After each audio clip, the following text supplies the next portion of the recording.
Hey all, this is Systemshark bringing to you another audio commentary for WCReplays.com. This audio commentary is copyrighted by those guys at WCReplays.com, 2006, so don't go stealing it.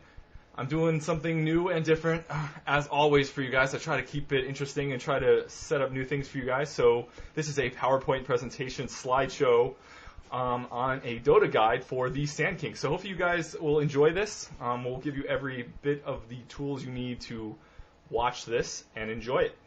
I'm going to set it up so that I'll do all the duration and moving for you guys, so you won't have to click anymore other than the beginning. So just like unpausing a replay, I'm going to count down for you to to start the slideshow. So load it up and get it to the first screen. You're just going to see a black and white screen. It's going to say DoTA Guide to Sand King on it. And get ready to click when I do a countdown, and it's going to progress to the next slide for you. After you do that, you won't have to click anymore. I'm going to time it all in the slideshow myself, so you can just sit back, relax, enjoy the audio commentary, and watch it on your screen as the slides will transition automatically for you. So, new format. We're going to try it and see how it works. So hopefully you guys got the file already opened, and you're looking at that black and white screenshot, little edited picture I made of the Sand King. And we're going to count down 5 seconds here and get it started. So let's go ahead and get that ready. I'm going to count down now. 5, 4, 3, 2, 1, unpause, or click. All right, the next screen you're going to see should be a blank screen, so hopefully you guys are there.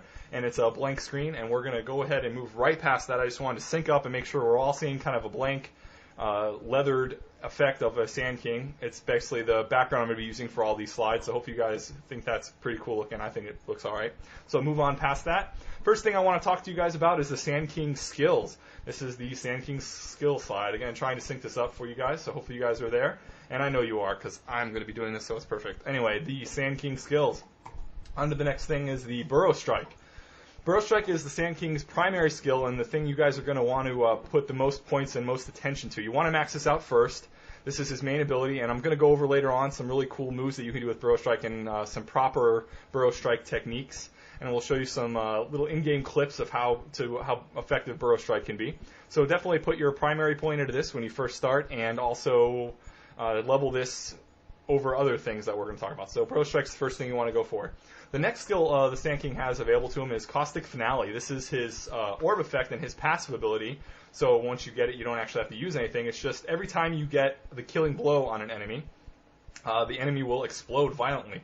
So this is basically a farming ability, and it works really, really well. It's one of the best farming abilities in the game, and I typically get a few levels of this on top of a tribute bonus, which we will discuss in a little bit while too. So just generally get 1 or 2 levels of it relatively early on, but later on where you primarily will be getting a tribute bonus.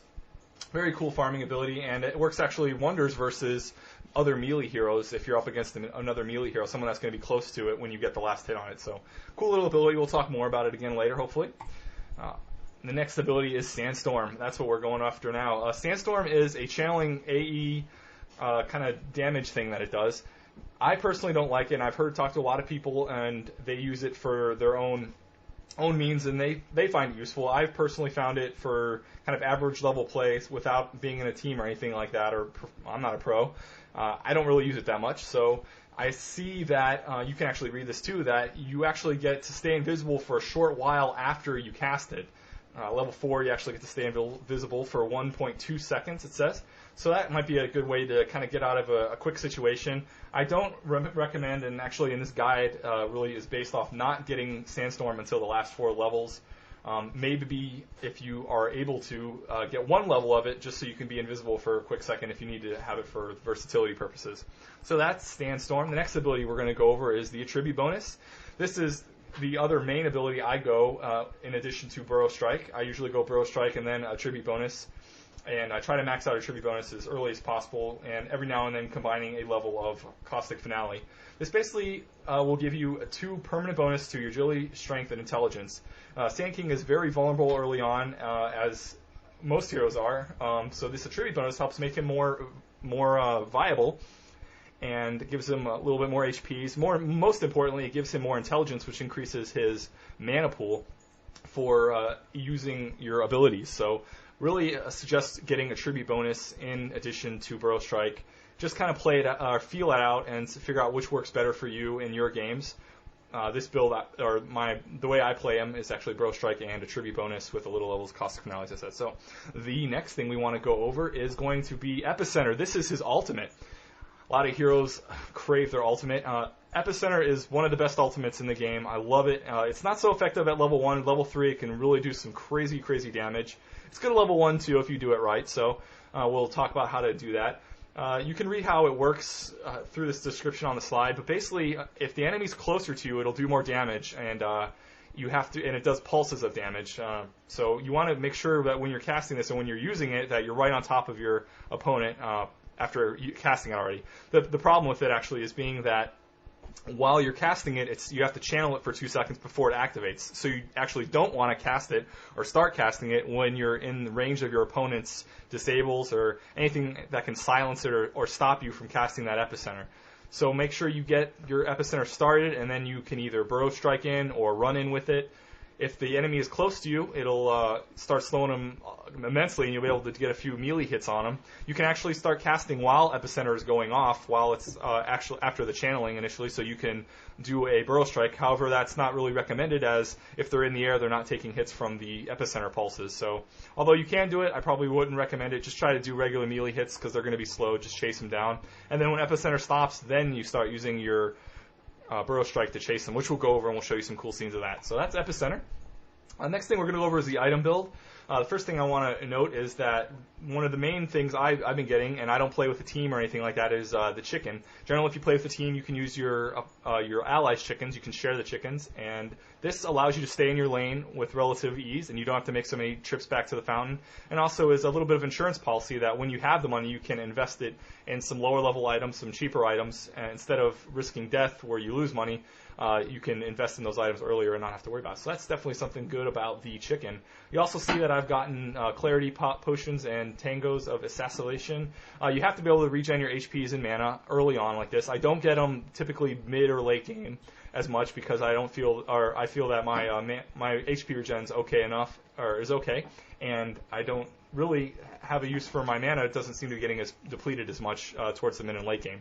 But you definitely need to keep stocking up on those clarity potions and some form of HP regen. I use the Ancient Tango, and other people's typically will use either a Ring of Regeneration, or you can upgrade the Ring of Regeneration to a Hedress of Rejuvenation, or you can also get Flask of Sapphire Water, or you can save your money even and get a Ring of Health, which you're going to be using anyway for Perseverance, later upgraded to a Lincoln Sphere.